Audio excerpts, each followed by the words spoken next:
One of the things that has always interested me about painting is how painters work from other painters.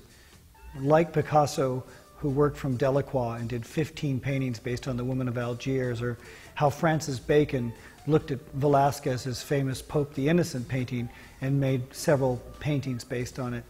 It's a way of actually growing. It's a way of making something and changing the perception of something historically.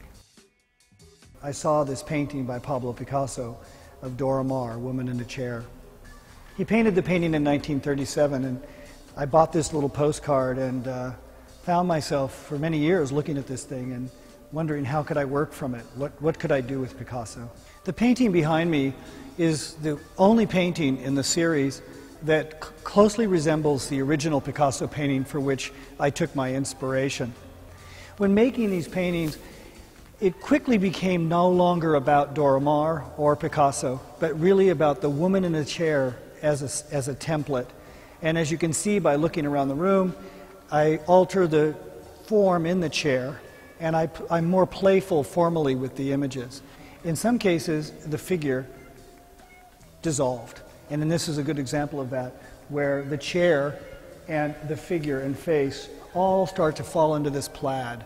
And the plaids sort of flatten the picture plane and really address issues of geometry and the grid, as well as this concept of clothing and so forth. Within the context of this painting, the figure just seemed to go away, and I accepted that. In the making of a painting, you have to kind of go where it wants you to go. I like this painting. I think it has a good sense of humor. I found a way to break the images down into very, very simple and basic principles of mark making. In this particular case, the chair is made up of very simple brush strokes. The body, again, is made up of these sort of abstract and sort of arbitrary marks. But arranged in such a manner, we still end up with a figure in a chair. The eyes and breasts were painted with a stencil dot system that I've been employing since the early 90s in my work. But in this case, it now serves the purpose of a representational image. And again, in this painting, the same sorts of ideas of just abstract mark making set into motion a kind of very, very humorous, very sort of youthful face. For this painting, I sort of, after I laid in the chair, I then laid in a kind of graphic sort of, this sort of beige color here was sort of laid in as a kind of graphic element, as a way of kind of building a space separate for the figure than for the background. And then allowing certain openings, like a breast, actually a hole back to the original gesso. Again, the background becomes the breast, the background becomes the space behind the chair. Just finding ways to work with the painting formally and abstractly so that we really would be dealing with the dynamics of a painting, not so much the dynamics of the content of a figure in a chair. So what was happening a lot in these paintings was an idea of trying to get at a kind of dynamic that would be somewhere between cartoon and figuration, abstraction. And in this case, I obliterated a big part of this painting with these very thick kind of mark makings that went across the surface. This one's titled Pickup Sticks. So these sort of sticks sort of flying in the face of the figure.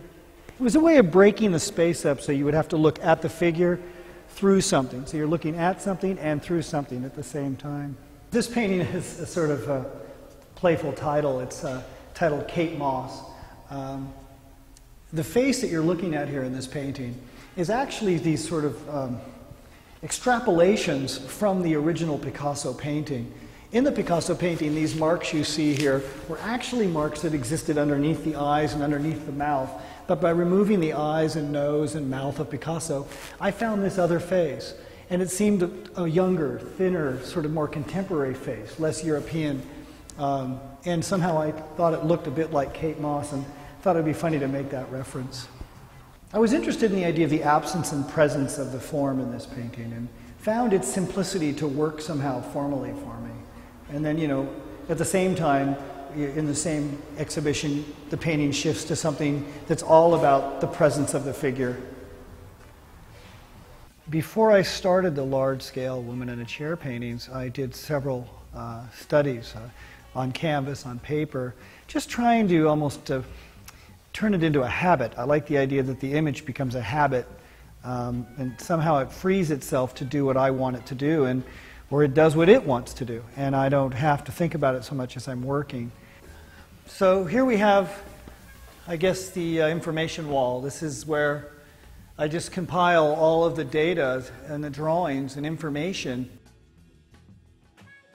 Saying, like, you know, the differences, like this chair, and there's the kind of figure as a ghost or a shadow of a figure, but there's no figure in the chair.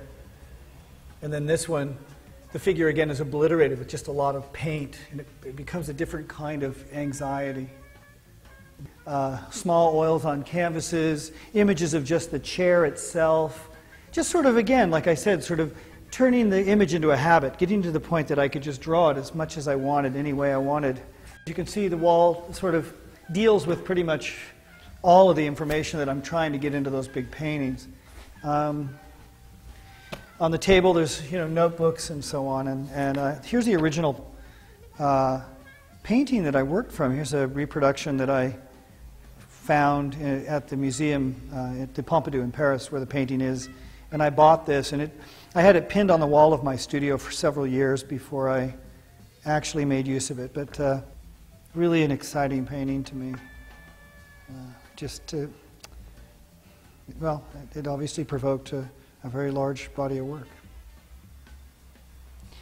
Making the woman in a chair paintings was interesting because the more I made these paintings, the more I realized how little I really know about Picasso. And I constantly wondered if when Manet or Picasso or any artist would work from another artist's work, did they feel that same or experience that same experience, that you don't feel closer to the artist at the end. If anything, you understand exactly how far away you really are from each other. And that each time someone takes on the subject of another's, it becomes a very, very different thing. It becomes your own. And in a way, it was a very interesting experience to realize I could never really know how he made his choices.